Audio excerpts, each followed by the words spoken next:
बहुत समय पहले की बात है। बगदाद शहर के पास एक छोटा सा गांव था, जहां एक समझदार और साहसी युवक रहता था। उसका नाम था अलादीन। अलादीन के जादुई चिराग से एक शक्तिशाली जिन्न निकलता था, जो उसका सच्चा दोस्त और मददगार बन गया था। एक दिन बगदाद के राजा के महल से एक संदेश आया। संदेश में लिखा था, हमारे राज्य के पास के जंगल में एक भयंकर राक्षस आ गया है।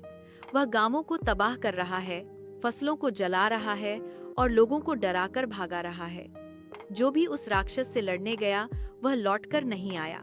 अलादीन ने यह संदेश पढ़ा और तुरंत ही फैसला किया कि वह उस राक्षस से लड़ेगा।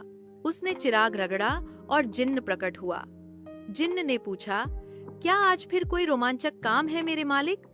अलादीन बोला, हाँ जिन्न, हमें एक राक्षस को हराना है जो निर्दोष लोगों को नुकसान पहुंचा रहा है।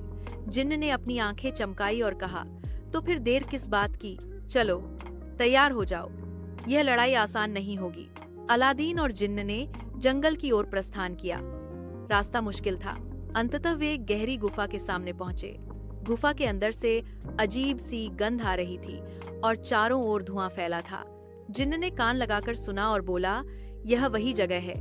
अंदर कुछ बहुत ही खतरनाक है। गुफा के अंदर वे धीरे धीरे बढ़े। अचानक एक तेज गुर्राहट की आवाज आई और जमीन कांपने लगी। वहां से एक भयानक राक्षस निकला।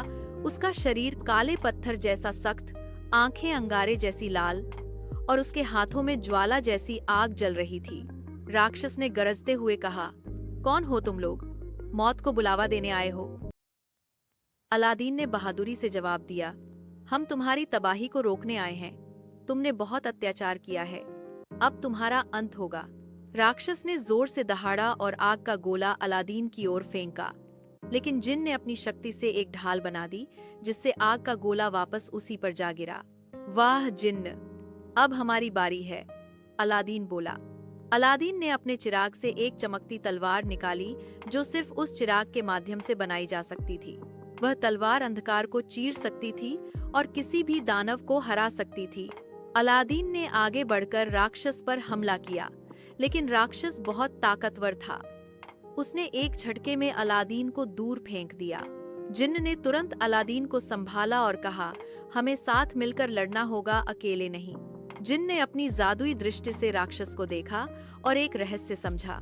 वह बोला, अलादीन, यह राक्षस साधारण नहीं है। इसकी आत्मा इसके सीने में नहीं है। वह कहीं और छिपी हुई है, किसी पत्थर में जो इसके गुफा में रखा है। जब तक वह पत्थर नहीं टूटता, यह राक्षस अमर है। अलादीन ने समझ लिया कि अब उन्हें चालाकी से काम लेना होगा। वह जिन्न की मदद से अदृश्य हो गया और गुफा के भीतर छिपे कमरे की ओर भागा।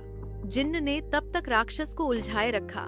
उसने कभी बिजली की तरह तेज हमला किया, तो कभी हवा बनकर गायब हो गया। गुफा के पिछले हिस्से में अलादीन ने एक टेबल पर रखे चमकते हुए नीले पत्थर को देखा। वह पत्थर राक्षस की आत्मा था। जैसे ही अलादीन ने उसे छूने की कोशिश की, चारों ओर जादुई अग्नि फैल गई। यह तो जादुई सुरक्षा है, अलादीन ने सोचा। उसने फिर से चिराग रगड़ा और जिन्न से कहा, जल्दी आओ, मुझे तुम्हारी मदद चाहिए। जिन्न वहां प्रकट हुआ और उसने अपना सारा जादू लगाकर आग को हटाया। अलादीन ने पत्थर उठाया और उसे जोर से जमीन पर पटक दिया। एक विस्फोट हुआ और उसी समय राक्षस जो जिन्न से लड़ रहा था, जोर से चीखा और जमीन पर गिर पड़ा। उसकी आग बुझ गई, उसकी आंखों की लाल चमक खत्म हो गई और वह पत्थर में बदल गया। राक्षस के मरते ही गुफा के चारों ओर का अंधकार हटने लगा। जंगल में फिर से हरियाली लौटने लगी और गांव वालों को राहत मिली। अलादीन और जिन्न गांव लौटे, जहां उनका भव्य स्वागत हुआ।